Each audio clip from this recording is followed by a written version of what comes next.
শক্তিগড়ে বর্ধমান থেকে ফেরার পথে চলে এসেছি লাঞ্চ করতে। আমরা এখন মহাথালি গীতাঞ্জলি মনে হয় রেস্টুরেন্টটার নাম ছিল, আই থিঙ্ক মাটন থালি মহাথালি নিয়ে নিয়েছি। মনে হচ্ছে আমি আইবুড়ো ভাত খেতে বসেছি।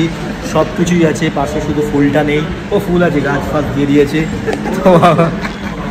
তো যাই হোক, আমরা খুব হ্যাপি যে দাদা বিবাহিত কিন্তু আমরা অবিবাহিত।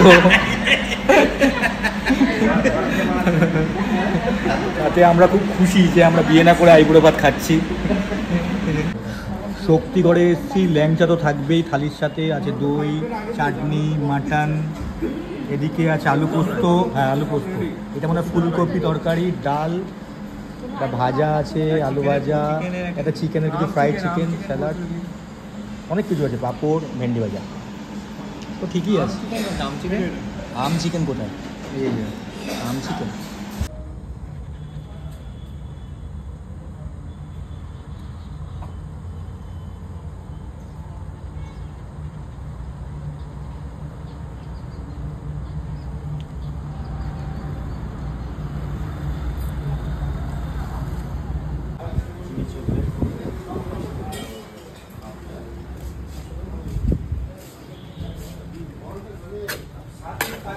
লাল মিষ্টি তুমি না